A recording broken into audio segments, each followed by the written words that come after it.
Live. Happy 4th of July, everyone, and welcome to the Meidas Defense Week in Review. I'm your host, Ken Harbaugh, joined by Commander Bobby Jones. Before we get into it, a quick roundup of the stories we've been tracking this week. First, an active duty Air Force major stood on the Capitol steps in uniform, holding a sign that read, "Impeach, Convict, Remove." He was promptly arrested. Major Jason Watson is now facing disciplinary action under the Uniform Code of Military Justice. We'll get into what it means for the line between political speech and military discipline. Then, out at Meridian Hill Park, Secretary Hegseth tried to address a formation of Guard troops honoring their deployment to Washington, D.C., but he got drowned out by whistles, drums, and chants of shame. Hegseth called it, quote, "the sound of ingrates." We've got Bobby Jones here, as we do every Friday. He's a retired U.S. Navy commander and the voice behind the Anchor Watch Substack and a co-host of the Ken Harbaugh Show on Fridays. Bobby, let's get into it. I guess we'll start with the obvious question, especially on a day like this before the 4th of July weekend. Is protest unpatriotic? Absolutely not. I watched Hegseth's speech. It was about 4.5 minutes of absolute ridiculousness. And the reason I say that is because the people that the National Guard, one of the oldest military organizations we have, the people of the National Guard are supposed to protect and defend the citizens and their rights. That's why it was put together. That's why it's still here. And this man had the nerve to call them ingrates for, I don't know, exercising the First Amendment to the Constitution of the United States. It reeks of political theater, and it's never a good thing when Stephen Miller introduces you. Right. And so Stephen Miller introduces Hegseth, and then he goes on his carefully crafted 1984 Arnold Schwarzenegger wannabe predator type spiel in 100-degree heat, sitting there grandstanding. So again, it's not about, the country. It's not about your rights. It's about them. This whole celebration, this whole exercise, everything that's happening in Washington, D.C., in my humble opinion, is a microcosm of what's happening to the country and the world. The destruction of the White House to build a ballroom. So we're going for style over substance, and the style is tacky. When you look at the state's fair that's being held there and nobody's there. When you look at that debauchery that was held on the White House lawn. When you look at this Trump d'Arc that he wants to put to block the view from Arlington National Cemetery to the freaking mall. When you see all of this, it reeks one thing. This is about me, Donald John Trump, and everybody else is in a support role, period. You work for me, you serve me, and Hegseth is his number one court jester. It's definitely coming across that way. It's all about him symbolically, aesthetically, but it's also about him financially and the grift that is going on behind this great American state fair just being exposed now. It's pretty astonishing how much money is being diverted to the Trump family enterprise. And I'm just talking about the state fair, Yes. much less the $300 billion going to Iran, the drone companies that the sons are involved in. I mean, at the end of the day, it seems like Donald Trump's number one motivator, he has others, but his number one motivator is business. He is running the country like a personal pyramid scheme. Well, it's funny because we're talking about a man that had to declare bankruptcy not once, not twice, but 6 times. So Yeah. it's being ran as a business, but it's being ran as a Trump business. Understand something. This never ends well, from the USFL to Trump casinos, etc. And here's what is amazing to me. I watched his CNBC interview, and the way that he dismisses the blatant conflict of interest that has made more money in a year and a half than all presidents previous to him combined, because we're talking billions with a B, off the White House, is staggering. You can talk about Hunter Biden, this all you want to. Nobody, and I mean nobody, has used the White House for personal profit more than this man. And the thing is, he's trying to get you, the American public, to accept it. There's a reason he's bragging about the Qatari Air Force One. Okay. So we're bragging now about a plane that was not built by Americans, took $1 billion to retrofit to make sure there was no spy tech on it. And you're sitting there telling me I'm supposed to believe that that is the best America has to offer. Are you kidding me? Are you kidding me? It was a plane they didn't even want. But what type of influence have they bought with that? Qatar is setting up an air base in Mountain Home, Idaho, a place I've been where the F-15s go to train. They now have a base. We kind of forgot about that. Hegseth passed it off like it was nothing. What else have they gotten? They're the exclusive negotiators between Israel, Hezbollah, and Iran. They're the ones that we go to. So they get to drive their interest at the cost of American interests because they gave Trump a $400 million plane. These are the things that any other Congress in American history would have impeached and removed for. But he sits there and makes more money.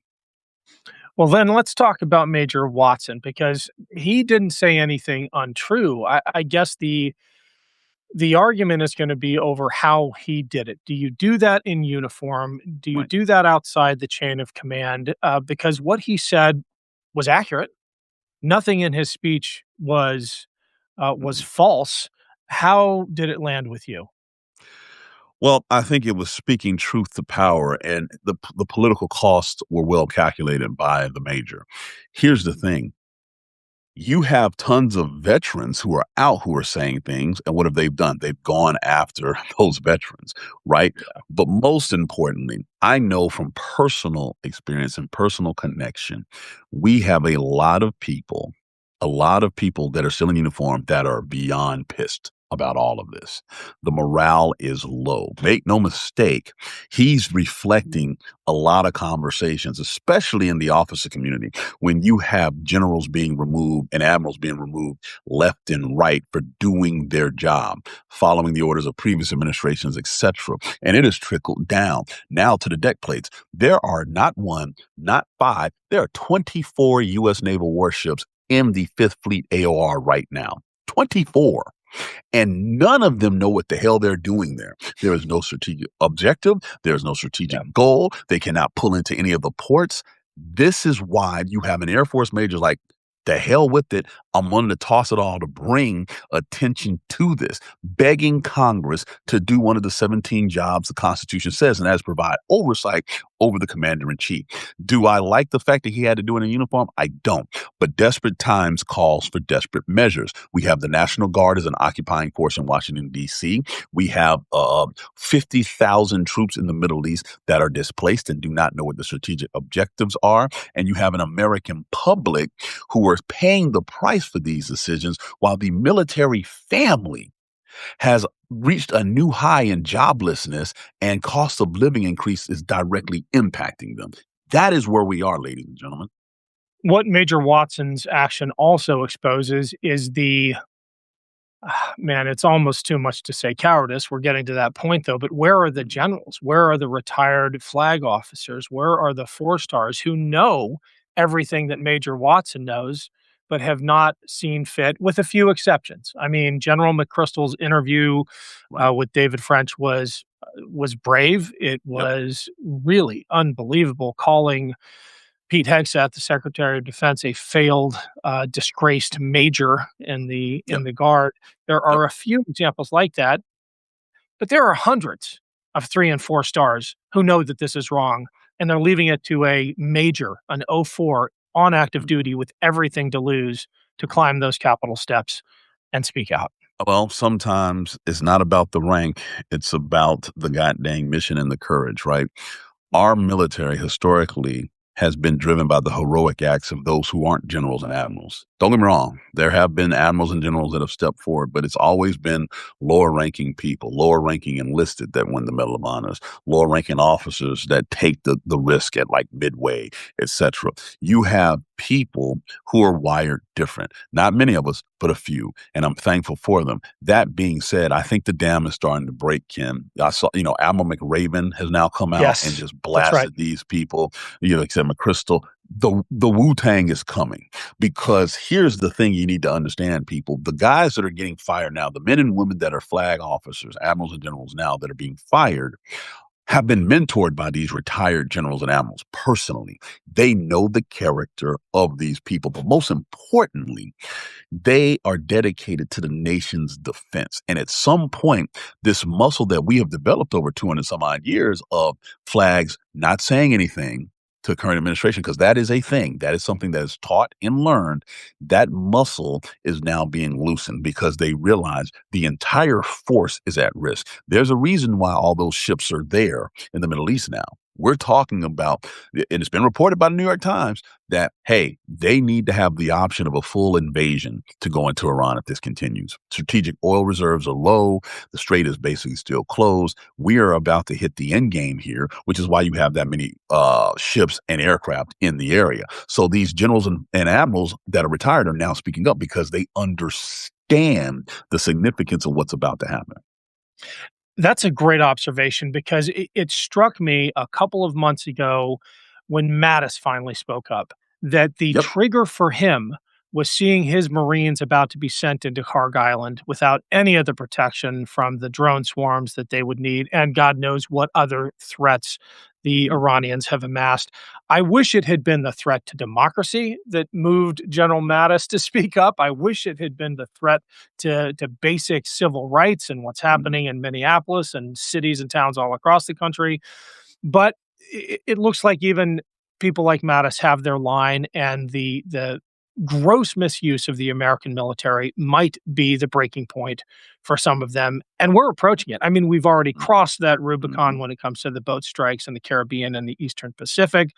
I think we crossed it with the sinking of that Iranian frigate and the failure to render aid or even make a distress I agree. call. There have been examples that I think people in uniform are looking at now and asking themselves, not rhetorically, but actually, are we the good guys still?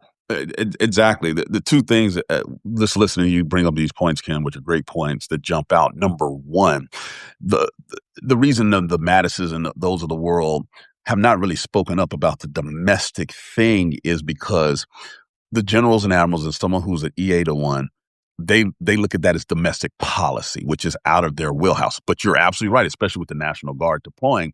Maybe they should have said something then. We have now crossed the Rubicon where there's no discrepancy. You're talking about international action by the military force, failing to render aid, which the Geneva Convention say you're supposed to do, blatant violations of those codes. And make no mistake, those orders are coming down above these field level and unit level commanders.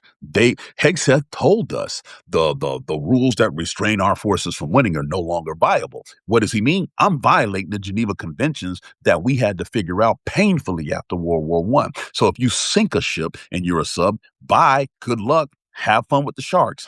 That's what he said. And so you shouldn't be surprised that's what they were doing. Now, understand, I keep telling people, go back. What was the first action that Hegseth did when he came in as Secretary of Defense? And that was to fire the JAGs. Yeah, that's All of the right. JAG Corps got wiped out because he knew all of the things that he wanted to do. The boat strikes you mentioned in the Caribbean and the Pacific, the actions in Iran, they wanted to throw the rules of use of force and the rules of engagement out of the damn window. And he brought in his lackeys from, Palator and all those guys that he brought in to basically say this is cool. Now, here's the thing: the international court doesn't believe it. The rest of the world doesn't believe it. And my personal belief is Hegseth should be brought up on charges.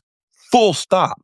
Full stop. And that's why McChrystal has said what he said. That's why McRaven is saying what they're saying. That's why Madison. We're talking about the biggest badasses our military has produced in the last goddamn 40 years are now starting to speak up. And now you have this Air Force major who is like, my career is nothing if the integrity behind it is not supporting it. And he's made that connection. He's not the only one. He's just the first one to be so vocal and blatant about it. The American people, and I see in the chat, if y'all want to, hey, they got, I guess, a Kickstarter for his legal defense fund. He's going to need it because they're going to try to make an Yes, example of him.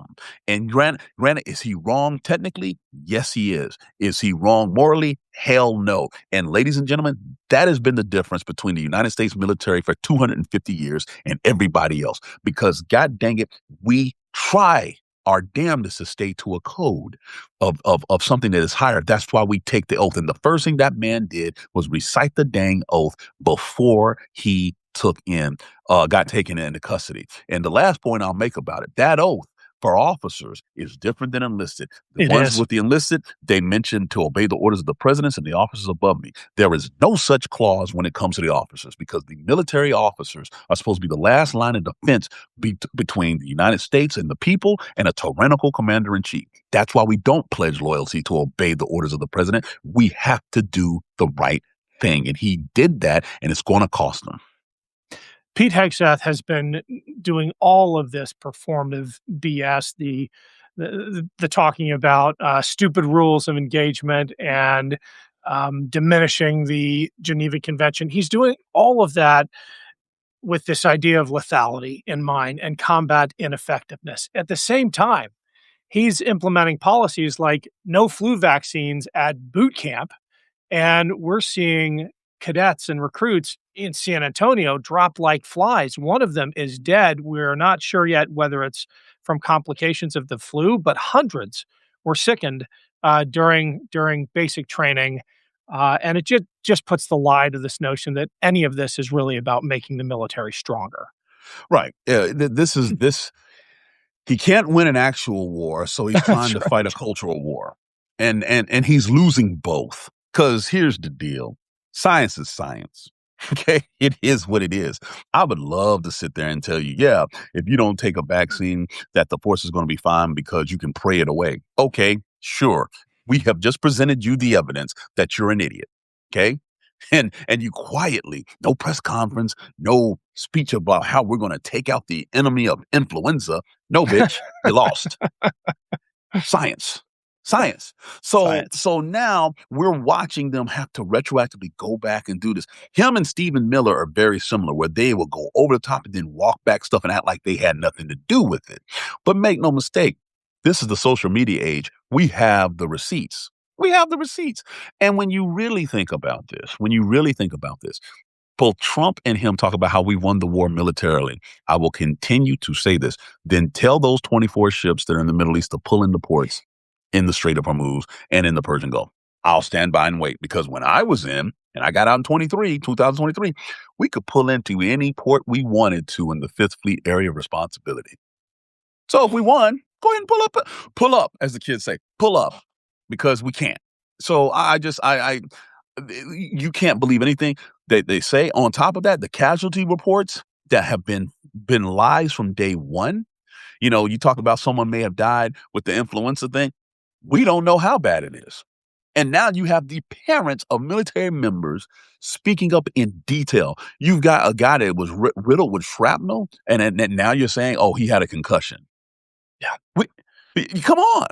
And this is significant because that's going to affect his disability rating, the same ratings that, oh, by the way, the secretary of the VA is trying to take away from us as we speak. Clownage of epic proportion. You want to talk about epic fury? Epic clownage. That's what this is. Yeah, indeed. 4th of July is tomorrow. It is a complicated birthday this year because this president and the people around him have done everything they possibly can to try to make it about them. I maintain that the real celebration is not happening on the National Mall. It's in our backyards. It's in our public spaces. It's everywhere the president is not. But Bobby, I don't know if you've seen the flyover list for the Capitol. Yes. It's going to be epic, and it should piss everybody off. And this is no slight against the Thunderbirds or the Blue Angels, who are better, by the way, or the Golden Knights or anyone else who is following lawful orders to put on this show to try to, bring some attention to this president who is in desperate need of it all the time. But again, it is honestly, I've never seen anything like it. Even at like the Nellis No. air show, like it is, they're pulling out all the stops to try to put on this show for the president and attach our patriotism to love of one man, and it's just gross. It's wow. It's Stalin-esque. And Yeah. I say this because this is what he did to assert power after World War II and do all these things.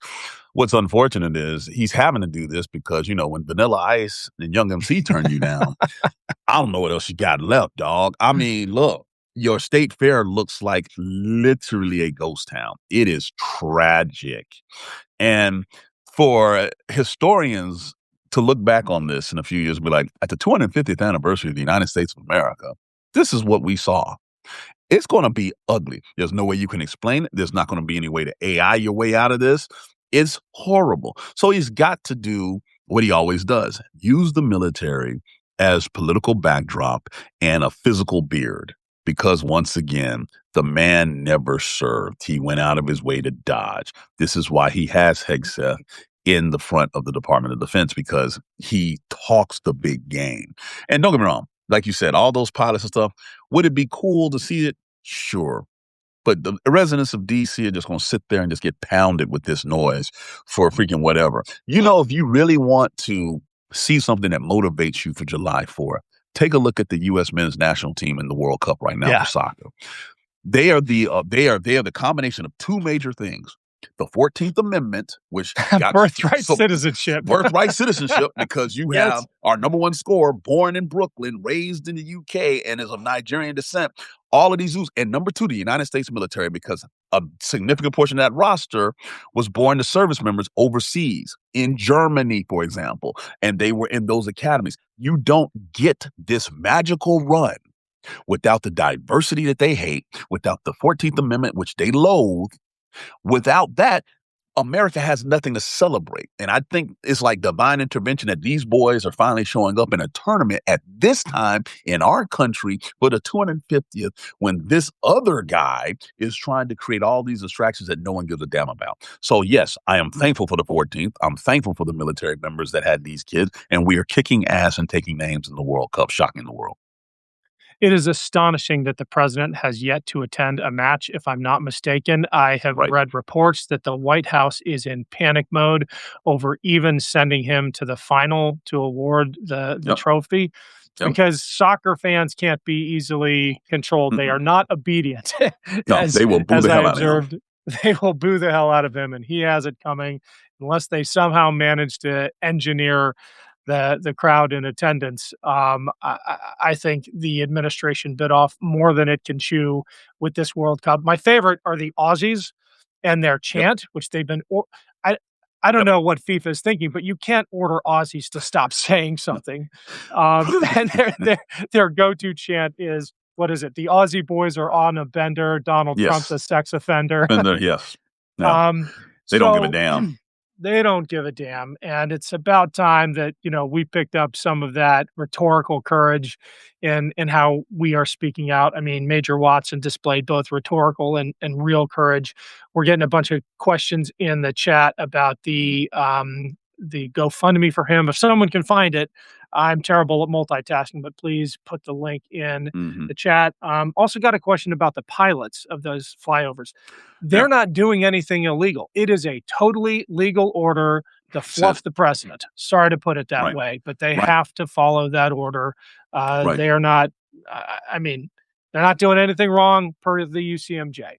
No, Bobby, any they're thoughts on that? no, I mean, these are lawful orders, and, everybody always jumps on the military for doing this, that, and the other. If it's a lawful order, they must follow it. This is why the elections matter. But again, the interpretation of what lawful is also comes down to the Judge Advocate General Corps, or AKA the JAGs, which is why, again, I go back to the first thing and why I was jumping up and down about it. When they fired the senior JAGs of each branch of Yeah. service, they were paving the way to do all of this insanity. And as we continue to move forward with all of these things that happen, understand something, people. The clock is ticking. They know the midterms are coming. They know that come January, the accountability will begin. Representative Jason Crow, all them boys say, hey, we have a long list of everything they're doing. And when We're they get taking names. Yes, taking names, and they will have subpoena power. It's not even about impeachment. Everybody's like impeachment. No, no, no. The fact that they will have the gavel in the House and maybe even the Senate, and they will publicly put these clowns on display, where guess what? Your livelihood post-Trump is going to be attached to what you say in public. You will watch rats flee the sinking ship, which is why the pressure to do all of this stuff has happened. Project 2025 that, everybody's been talking about, the window is closing on it. It's closing, but the accountability is just beginning, which is why Trump is doing everything. That's why he's against mail-in ballots. You know why? You can't electronically manipulate those, and they're tangible.